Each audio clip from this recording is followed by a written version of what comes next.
사도 바울이 초대교회사에 끼친 영향 또는 업적은 아주 뚜렷합니다. 4차례의 전도 여행을 통해서 아시아와 유럽에 많은 교회를 세웠고요. 또 수도 없이 많은 이방인들을 그리스도인들이 되게 했습니다. 하지만 오늘 본문 조금 다른 이야기를 전합니다. 그가 머물렀던 곳 아덴, 지금의 아테네입니다. 아테네는 아시다시피 철학 그리고 예술, 사상의 중심지였습니다. 사람들은 굉장히 똑똑했고 또 어느 곳에서나 토론이 활발하게 이루어졌으며 특별히 그 사람들은 새로 나온 이야기 또 새로 나온 사상들이라면 관심을 말도 못하게 쏟아내는 그런 도시였습니다. 근데 그런 도시에 바울이 들어가서 복음을 전했습니다. 당연히 새로운 이야기이죠. 그런데도 복음은 크게 확장되지 못했습니다. 교회가 세워지지도 않았고요. 본문 34절을 보면 몇 사람이 그를 가까이 하여 믿으니라는 기록만 있을 뿐입니다. 그러니까 바울이 유대인들에게 복음을 전할 때 그는 언제나 구약을 인용했습니다. 당연히 유대인들은 구약에 대해서 잘 알고 있기 때문에 구약에서 예수 그리스도를 이끌어내는 그런 방법을 취했죠. 그러나 아덴 사람들은 구약을 모르죠. 그렇기 때문에 그들에게는 또 새로운 방법을 그가 만들어냈습니다. 그래서 문화, 언어 속으로 들어갔고 또 그 민족의 시까지 인용하면서 그 사람들에게 복음을 전했습니다. 그러니까 어찌 보면 그 사람들의 공감을 살만한 그러한 탁월한 설교였다고 볼 수도 있습니다. 그런데도 결과는 두드러지게 나타난 것이 없었습니다. 무엇 때문인가라고 하는 것을 많은 사람들이 연구를 해보기도 하죠. 왜냐하면 그곳에서의 그 바울의 설교는 그 사도행전에 나타난 바울의 모든 설교들 가운데서 가장 수준 높은 설교라고 말할 수 있거든요. 그러니까 그렇게 열심히 그 청중들의 또 그 요건에 맞게 설교를 했건만 큰 열매를 거두지 못했다라고 하는 것을 보면 왜 최선을 다했는데 결과는 이런가라고 하는 질문이 나올 수 있습니다. 우리가 보통 그러잖아요. 이렇게 어떤 일을 행했을 때 또는 뭐 강연이든 설교든 또 뭐 여러 가지 강의든 사람들이 많이 모이면 그러면 그것을 보통 성공이라고 말합니다. 그리고 또 그 반대는 뭐 쉽게 실패라고 말하기도 하죠. 그런데 아덴에서의 이 바울의 설교는 조금 더 흠잡을 것이 없었지만 그러나 세상 기준으로 볼 때는 그렇게 썩 성공적이지 못했다라고 하는 것, 그것을 통해서 이제 오늘 우리가 좀 배워야 할 점이 있습니다. 그것은 뭐냐면 복음의 진수를 가지고 그리고도 사람들의 반응을 얻어내지 못할 수도 있다라고 하는 바로 그 점입니다. 그리고 또 사람들이 반응하는 그 반응의 크기가 하나님의 일하심의 크기와 언제나 비례되는 것만은 아니다라고 하는 것을 발견합니다. 근데 뭐 우리 여전히 우리 신앙생활에서도 그런 반응이 있잖아요. 예. 저는 이제 물론 개척교회를 했기 때문에 저도 커다란 교회를 이루지 못했습니다. 그러면 언젠가 한 번쯤은 그런 생각을 하죠. 무엇 때문에 이렇게 사람들이 잘 모이지 않는가라는 것을 생각하지 않았다면 그것은 거짓이죠. 그러나 그나마 감사한 것은 그냥 그런 대로 그래도 저의 목회에 자부심을 가지고 살아왔다는 것인데요. 어쨌든 보통은 그냥 뭔가 이렇게 열심히 하고 또 잘하려고 하고 나름 최선을 다하면 그에 따른 결과가 있을 거라고 생각하죠. 우리 신앙생활에서도 그렇지 않습니까? 열심히 기도하고 또 신앙생활하고 그러면 그럼요. 이제 믿음도 좋아지지만 우리의 살아가는 삶의 일들도 잘 풀릴 것이라고 그렇게 생각합니다. 근데 의외로 그렇지 않은 경우가 참 많죠. 그러면 내가 뭘 잘못하고 있는 건 아닌가? 또는 하나님이 왜 일하고 계시지 않을까? 나한테는 또 일하고 계시지 않을까? 이런 생각들을 우리가 더러 하지 않습니까? 그러니까 그런 면에서 볼 때 오늘 바울의 아덴에서의 목회, 그의 또 아덴에서의 경험을 통해서 열심을 가지고 있다고 해서 그리고 내가 최선을 다하고 진심을 다한다고 해서 즉각적인 열매는 나타나지 않을 수도 있다. 그러니까 그 사람의 살아생전에 그 열매를 볼 수 없을 수도 있다라고 하는 그것을 배운다는 말씀입니다. 사람들은 이제 쉽게 이야기를 하죠. 바울이 그렇게 뛰어난 사람임에도 불구하고 아덴에서의 목회는 실패했다. 근데 이제 그럴 때 그것은 이제 저에게도 적용하는 것이고 오늘날 모든 사람들에게 적용되는 것이어야 하는데 실패의 개념을 어디서 찾느냐라고 하는 것이죠. 바울의 사역이 실패가 아니다라고 이야기할 수 있는 근거는 그는 그냥 복음을 증언하는 자리에 있었지 그가 열매를 만들어내는 그 자리에 있었던 사람이 아니기 때문입니다. 그는 씨를 뿌리는 사람이었던 거죠. 그리고 결과는 하나님의 영역에 달려 있습니다. 그러니까 우리는 그저 그냥 씨만 뿌리는 사람들인 것이죠. 그러니까 그리고 잘 자라고 있는지를 그냥 관찰할 뿐 나머지 모든 결과는 다시 말하자면 잘 자라시게 하는 주체는 우리가 아닌 하나님의 손입니다. 제가 이사 온 뒤에 아주 조그마한 화분을 하나 사서 키우고 있는 중입니다. 처음에는 이렇게 이파리들이 이렇게 좀 별로 싫어하지 않았어요. 조그만 화분이었기 때문에. 그래서 띄엄띄엄 이파리들이 달려 있었던 것인데 그것을 물을 열심히 주고 그리고 또 햇빛도 잘 보게 하고 나름 정성을 좀 다했죠. 그랬긴 했지만 그게 지금은 참으로 막 이파리들이 이렇게 커지고요. 막 조롱조롱 이파리들이 달려 있습니다. 그래서 결국 분갈이를 해줘야 했었거든요. 근데 그걸 볼 때마다 참 마음이 흐뭇하지만 가만히 제가 생각해 봅니다. 내가 한 게 무엇일까? 물 주는 것밖에 없거든요. 근데 자라게 하신 이는 하나님이셨습니다. 하나님의 창조물이니까요. 햇볕도 바람도 그리고 또 통풍도 모두가 다 하나님이 만들어내신 거거든요. 그 안에서 그 식물은 잘 자랄 수 있었습니다. 제가 한 것이라고는 그냥 곁에 두고 돌보았던 것뿐이죠. 하나님이 하셨다라는 생각을 합니다. 우리 인간의 삶의 모든 부분도 이렇겠구나 싶은 겁니다. 우리는 그냥 다만 씨를 뿌리는 작업을 하는 것뿐이죠. 그리고 그 씨가 언제 어떻게 열매를 맺게 될 것인지는 하나님이 아시는 거죠. 우리가 잘 아는 예수님의 씨 뿌리는 비유를 보아도 그렇지 않습니까? 예수께서 말씀하셨을 때 그 씨를 뿌린 사람들은 뭐 어떤 사람인지 모르지만 그러나 그 씨가 떨어진 곳은 같은 씨인데도 어떤 것은 길가에 또 어떤 씨는 돌밭에 그리고 또 어떤 것은 가시떨기에 그리고 또 어떤 것은 좋은 땅에 떨어졌습니다. 그러니까 그 결과가 씨 뿌리는 사람의 손에 있지 않다는 거죠. 그렇죠? 예. 왜냐면 아직 그 마음의 땅이 준비되지 않았을 수도 있다는 거죠. 다시 말하자면 아덴 사람의 마음은 바울이 복음을 전했을 때 아직은 때가 되지 않았던 것이다. 그런 의미에서 우리의 삶의 많은 일들도 우리는 열심히 지금쯤이면 하고 바라긴 하지만 그게 하나님이 보실 때는 아직은 그때가 아니어서 하나님이 그 열매를 우리의 눈에 보이게 주시지 않는 것뿐인 것입니다. 하나님은 오히려 우리에게 열매에 연연하거나 그 열매의 숫자를 보는 것에서 벗어나서 그저 신실하게 그리고 꾸준하게 씨를 뿌리라라고 하는 것을 요구하시는 것 같습니다. 그 바울이 갔었던 아덴, 뭐 당연히 철학이 막 뛰어난 도시 아닙니까?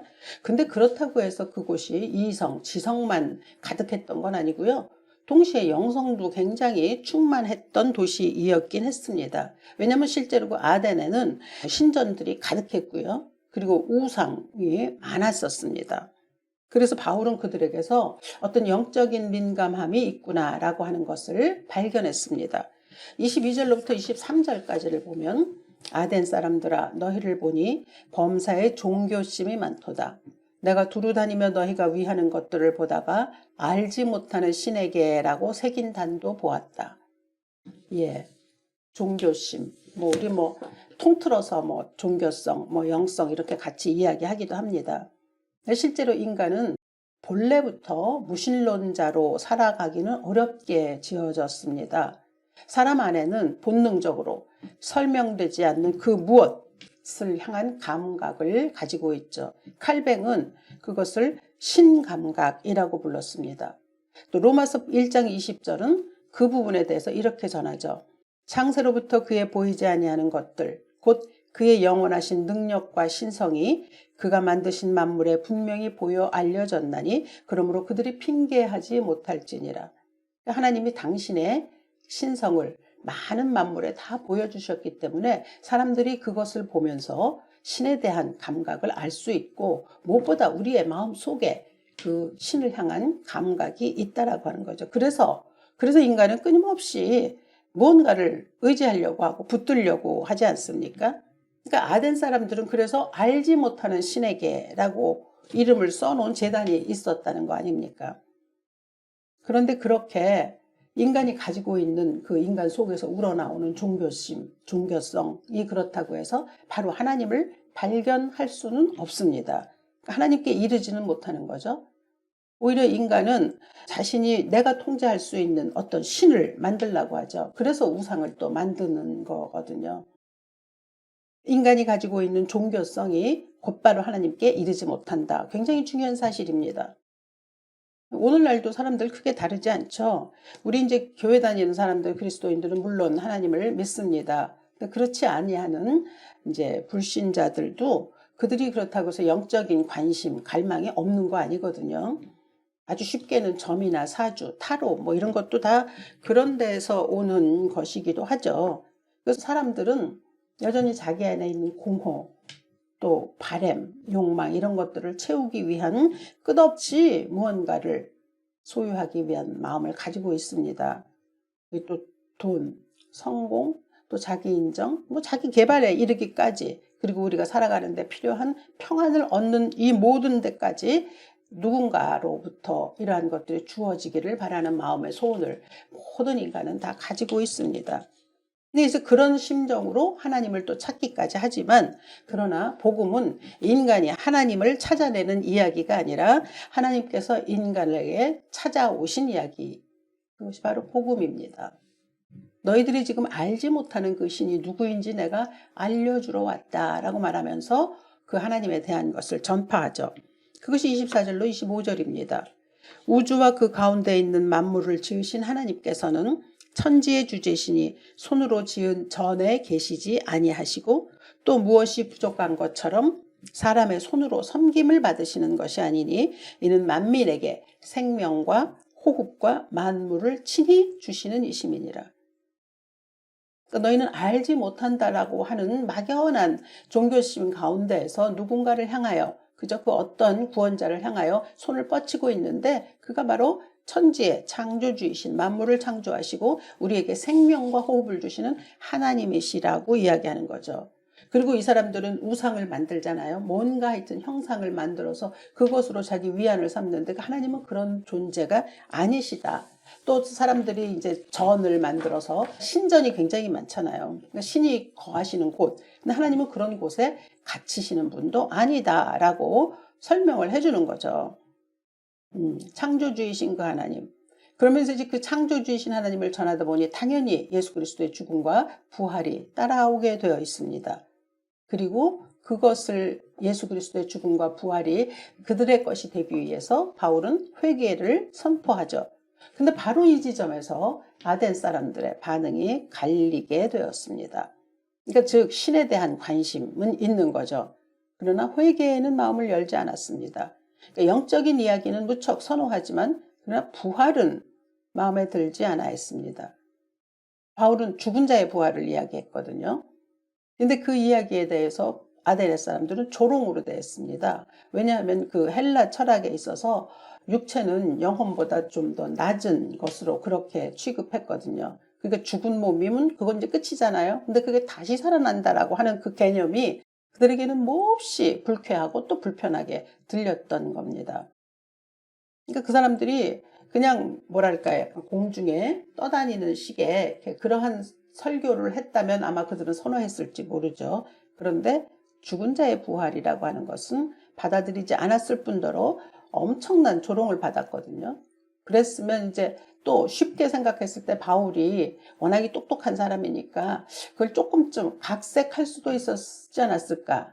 근데 그렇게 하지 않았습니다. 바울은 그냥 고지곳대로 예수 그리스도의 죽음과 부활을 전했죠. 그러니까 사람들이 듣기 좋게 수정하지 않았다는 말씀입니다.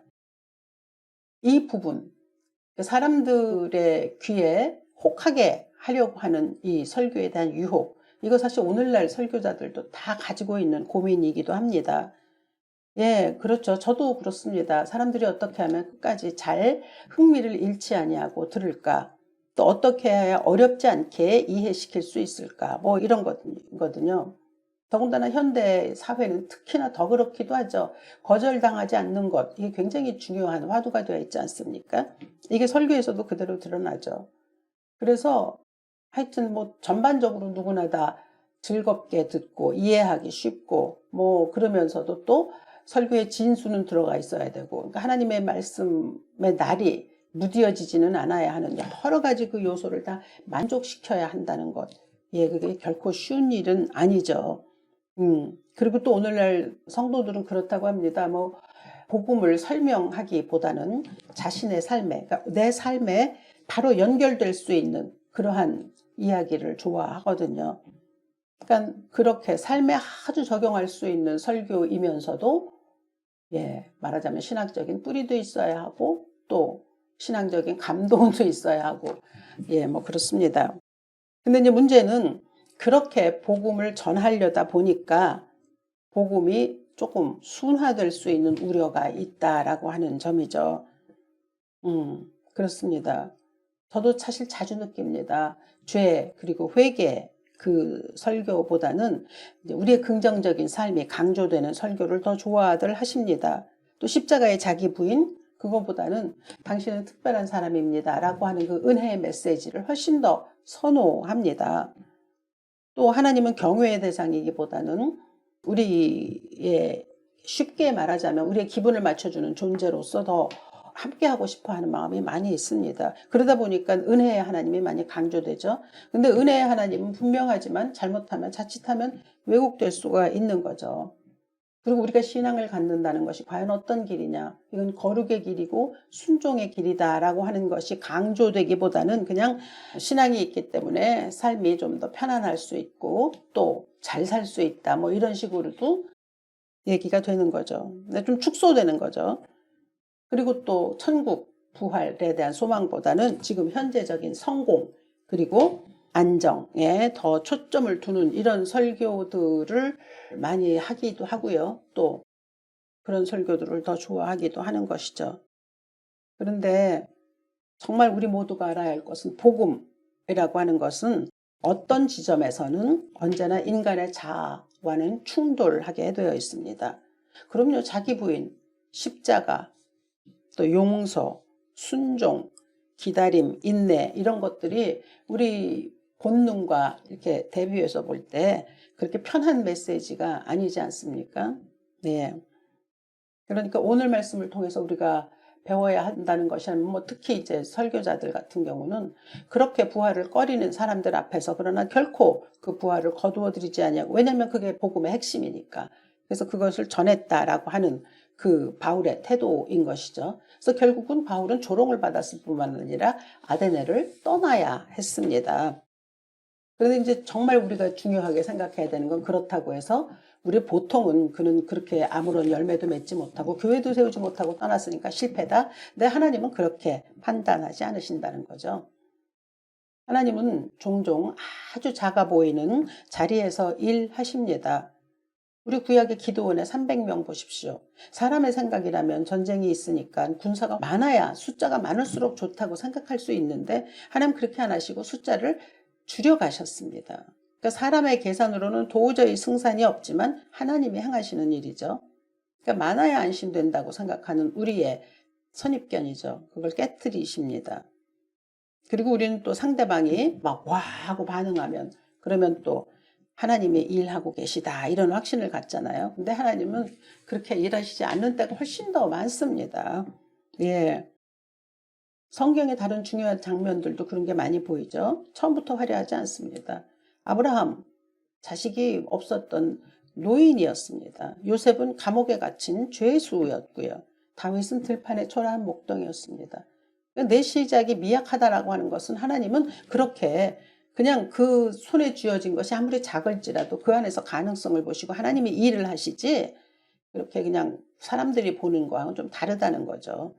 그리고 또 그렇게 일하실 때 사람들이 누구라도 자신이 아닌 하나님을 바라보게 되어 있습니다. 그러니까 사람들이 별로 중요하게 여기지 않는 그 자리에서 하나님의 역사를 시작하신다라고 하는 것, 그것을 우리가 배울 수 있어야겠습니다. 뭐 아주 극명한 사실은 예수님의 십자가 아닙니까? 누가 봐도 실패잖아요. 제자들 다 떠나갔고 또 뭐 사람들은 막 조롱하지 않았습니까? 근데 그 실패의 자리에서 구원의 역사를 하나님께서 이루어내셨습니다. 그렇기 때문에 우리가 살아가고 있는 우리의 삶 속에서 실패로 보이는, 또 때로는 사람들에게 조롱을 받을 만한 그런 당혹한 일이 있을지라도 결코 우리의 소망과 희망을 꺾어서는 안 되겠다라고 하는 점입니다. 사실 어쩌면 지금 이 시간에도 그런 시간을 지내고 계시는 분들이 계실지도 모릅니다. 아무리 기도해도 뭐 달라지는 건 없는 경우도 있죠. 제 주위에도 자녀들의 삶을 위해서 정말 오랫동안 기도해 오지만 참 쉽게 달라지지 않는 모습을 보여서 안타까운 경우도 있거든요. 또 그리고 여러 가지 문제, 삶의 문제들을 그냥 정말 열심히 기도하고 또 이겨내고 있는 도중에도 여전히 그 문제는 제자리에 있는 경우도 많이 있습니다. 그래서 지치고 낙심되기도 하죠. 그래서 이제 자꾸 뭔가 이렇게 눈에 보이게 되면 그러면은 참 이게 안심할 수 있는 거죠. 그런데 진짜 하나님은 왜 이렇게 가만히 계실까라고 하는 그런 생각들을 자꾸 하게 될 때가 있는데, 그래서 오늘 바울의 아덴의 경험을 보자는 겁니다. 겉으로는 그저 몇 사람이 믿었다고 했거든요. 그동안의 바울의 그 업적에 비하면 참 초라할 수밖에 없습니다. 근데 결국은 그 아데나에 들어간 그 복음을 통해서 하나님이 그 작은 씨앗을 통해서 결국 헬라 세계 전체가 뒤바뀌었습니다. 굉장히 중요한 사실인 거죠. 그러니 오늘 뭐 잘 되는 것 같다고 해서 나 이제 성공하고 있어 라고 뭐 자만하거나 뭐 마냥 그렇게 즐거워할 일이 아닐 수도 있습니다. 잘 되지 않는 것 같은 날에도 하나님은 일하시거든요. 그렇기 때문에 오늘 잠잠하거나 오늘 어쩌면 더 실패처럼 보여서 내리막길로 가는 것처럼 보일지라도 하나님이 붙들고 계시면 여전히 되는 겁니다. 그리고 가만히 살아보면요, 인생에서는 잘 되는 날인 것보다는 잘 되지 않는 것 같은 날이 훨씬 더 많습니다. 하나님은 우리가 보지 못하는 곳에서 일하고 계십니다. 그러니까 절대로 우리의 소망을 거두어서는 안 되겠죠. 그러니까 믿음으로 서 있어야 되겠죠. 믿음은 어떤 결과를 붙드는 것이 아니라 보이지 않는 하나님을 붙드는 겁니다. 그리고 보이지 않는 하나님은 여전히 일하십니다. 그러니까 우리에게 필요한 것은 뭐 어떤 결과, 또 업적, 열매 이런 것보다 그냥 충성, 그리고 순종, 그리고 또 하나님께서 말씀하신 기다림입니다. 사람의 반응에 굉장히 우리가 일희일비하잖아요. 그럴 필요 없다는 거죠. 하나님의 뜻을 붙드는 일이 중요한 거죠. 그러므로 일희일비하지 말아야겠습니다. 잘 되지 않는 것 같은 날에도 그날에도 하나님은 여전히 일하고 계십니다. 그러니 오늘 내게 맡겨주신 길을 그냥 묵묵히 뚜벅뚜벅 걸어가다 보면 어느 날인가 하나님께서 이러이러하였던 일이야 라고 우리에게 알려주실 것이고, 우리는 그때 하나님 내가 너무도 몰랐습니다 라고 또 하나님 앞에 진솔한 대화를 할 수 있는 날이 있지 않겠습니까? 좋으신 하나님 믿고 또 이번 주도 승리하실 수 있는 여러분들 되시기를 주 예수의 이름으로 축원합니다. 살아계신 하나님 아버지 감사합니다. 우리의 삶은 참으로 많은 날들이 너무 잘 되지 않는 것 같은 일들이 있습니다. 그래서 우리는 낙심하기도 하고 눈에 보이는 결과가 없기 때문에 한탄하기도 합니다. 그러나 하나님, 성경에 나온 수많은 일들을 볼진데 하나님께서 눈에 보이는 것보단 보이지 않는 곳에서 일하시고 역사하시고 끝끝내 하나님의 일을 이루어 가신 것을 보여주셨습니다. 오늘 아덴의 바울의 경험을 보아도 그렇습니다. 하나님, 그러니 우리 눈에 보이는 사람들의 반응 또는 또 우리 눈에 보이는 수많은 결과가 보이지 않을지라도 그 배후에서 역사하시는 하나님이 계심을 알고 오늘도 기운받고 용기받고 또 힘을 얻어서 한 발 한 발 앞으로 걸어갈 수 있는 우리 모두 될 수 있도록 축복하여 주시옵소서. 주 예수 그리스도 귀하신 이름으로 기도합니다. 아멘.